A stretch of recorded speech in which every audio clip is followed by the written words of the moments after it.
I'm reading the New King James Version, Matthew 21:12.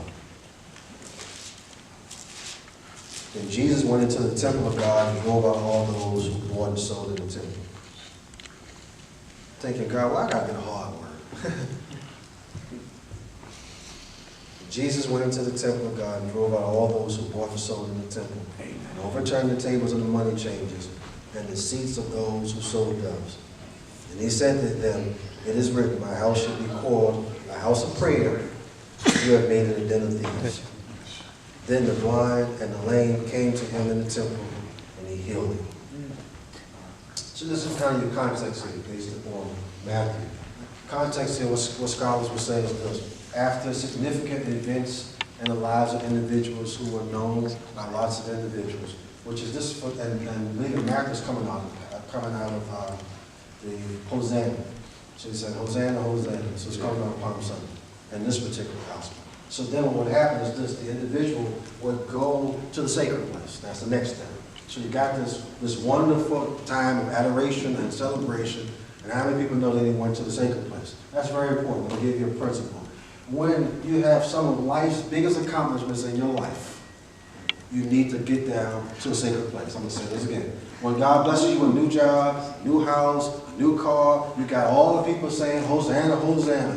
You got it going on, son. Life is great. That's the time you need to find the house of God. Amen. You better find a sacred place. Yeah. You better find sacred activity. Yeah. You better get on your knees. You better get in that place because that's the place that's going to keep you. How many people know your gifts can get you there and God can bless you to stay there? But it's God's grace and it's God being dependent upon God. That's the only thing that's going to keep you there. Yeah, so then Jesus went from this place to the temple. And Jesus gets in the temple and Jesus flipped out. Got popped. You know, Jesus wanted that joy, son. Jesus got it popping up in there. Jesus went buck wild. This is Jesus. The problem is this, we often think of Jesus as this kind of passive dude. Right. It's kind of passive. Passive is sucker type, flip-flop wearing dude from Kansas. That's Jesus. But Jesus wasn't there, right? But Jesus got it popping. Jesus bugged out. He flipped out. And so if I want to define what flipped out is this. When Jesus got in the temple, he expressed righteous indignation. Some people would call it holy anger. Jesus was pissed off. Why was Jesus pissed off? Because the temple was not functioning like the temple should function. The temple was not fulfilling its purpose.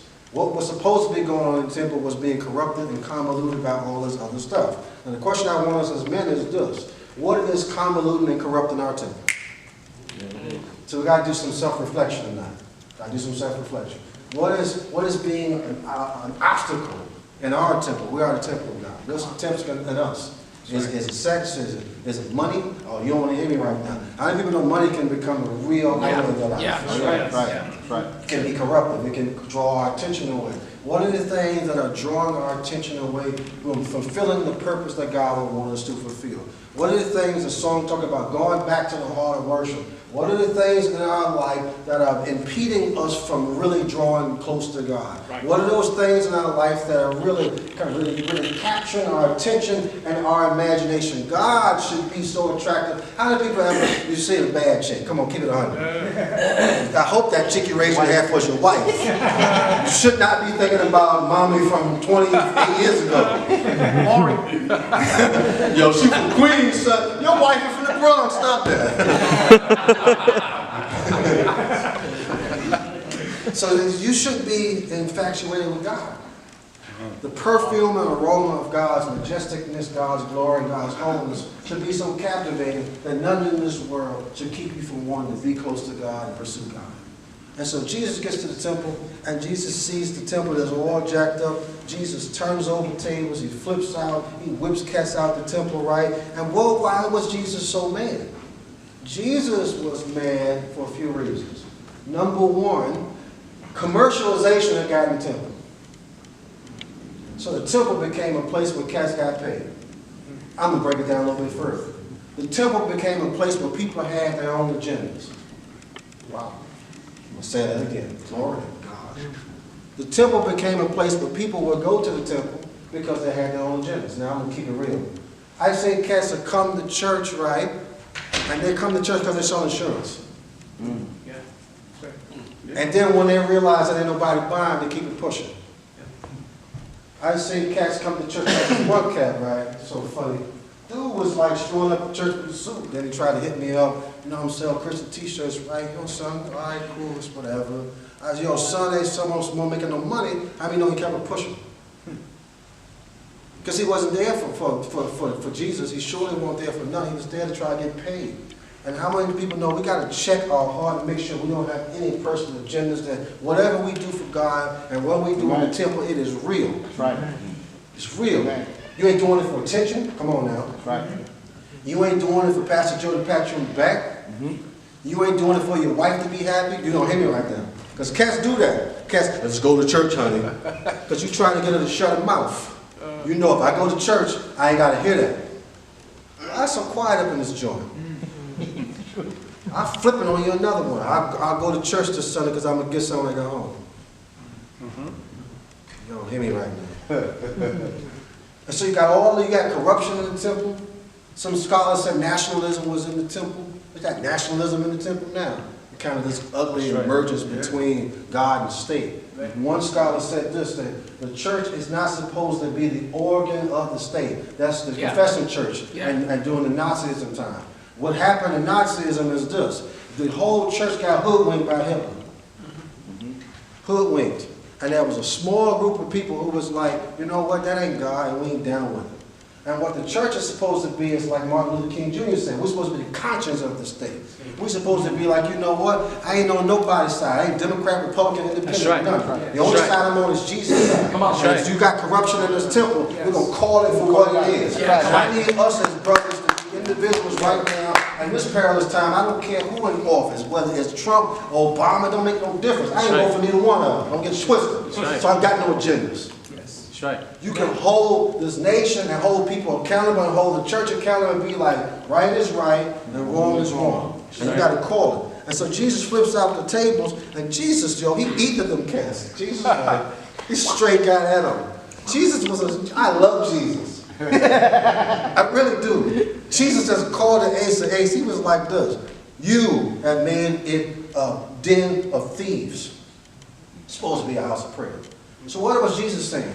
When he said it was a den of thieves, what Jesus saying was this. The temple had become so corrupted that it was a place that people turned a blind eye to sin. Say that again. That people turned a blind eye to corruption and to sin and commercialism and all these things that were attached itself to the temple. It was so bad that this. The temple had to run by almost the corruption from the outside. The high priest, what they would do was this. The high priest people would have to buy turtle doves for sacrifice, right? And so people would go, and what would happen, and the market was in the court, right? It was this. You bring your little turtle dove. So if this is the temple, right? I'm coming from Jersey, right? Bring my temple. Coming there with the turtle doves. And what would happen is they would inspect the animal. And guess what happened? Every time they would say, no, it's a blemish, you gotta get another one. But if you want one, just check the hustle. Then you can come over here, and we sell these doves over here because your dove's messed up. And the turtle doves were 25% markup. What a hustle, man. And so you had that, and the high priest said it was okay. He set it up. And so now you got the temple, and the temple was housing scoundrels. It was okay to sit in the temple and be scandalous. Oh, I'm going to keep going right now. The temple became so comfortable that nobody got convicted for wrong. Wow. The temple was just a cool place. You could just go, get your little word in on Sunday, and keep it pushing. And guess what? The scripture, when it's hitting us, it should begin to edify us and uplift us. But when we are in mess, we should begin uncomfortable. That's right. Right? Should we have some conviction? You cannot, I'm going to help somebody, you should not be sitting in this church, particularly with the anointing on this man and the anointing in this house. And man, you come here, I see brothers is weeping. And you can sit here and don't feel zip. You got to begin the question, well, what's up with me? Yeah. Got to begin the question. I had a deacon, I pastored a church, man. Deacon had been a deacon for like 25 years, the joker won't even saved. So just because you're a chair don't mean, check it out, just because you go in the garage don't mean you're a car. And just because you come to church Sunday after Sunday after Sunday after Sunday don't mean that you believe this. Don't mean that you committed to this. Don't mean nothing. You just in there, and in your heart, you like dead man's bones. So this is a real challenge. You got to clean this temple. Jesus said you made it a den of thieves. Your motivations ain't right. Your heart ain't right. Your mind is twisted up. Why are you here? Why are we here even tonight? Are we here to pursue God with all our heart? Are we here to worship? Are we here to let God clean this mess up? The temple was supposed to be a house of hope and a house of prayer and a house of healing. They had corrupted it, and it was a den of thieves. Why are we serving? Do we want God with our whole heart? Do we want to be here? Do we want to draw near? Do we want the temple to be a sacred place? Do we want our temple to be a sacred place? Do we want our homes to be a sacred place? Do we want our lives to be a sacred place? Do we want sanctification and the holiness? Do we want the anointing? Do we want to go from glory to glory and faith to faith? Or do we want to just become stagnant and complacent and complicit with sin, and we can see our brothers a mess and we don't love our brothers, so we don't say anything? That's right. In the temple. But yet Jesus was so awesome. And like Samuel, what happened was this. There was scripture in Samuel. Jesus did a couple things. In Samuel, there was kind of this little clause that people who were lame and stuff couldn't go in. And so what Jesus did was this. Jesus was expressing that he had authority over the temple because he was God. Yeah. And what Jesus did was this. All the barriers to God's grace, he removed. You don't get me right now. I'm going to say that again. All those barriers to grace. Because what happens is this. People think grace is selective. And it's only for the pastor.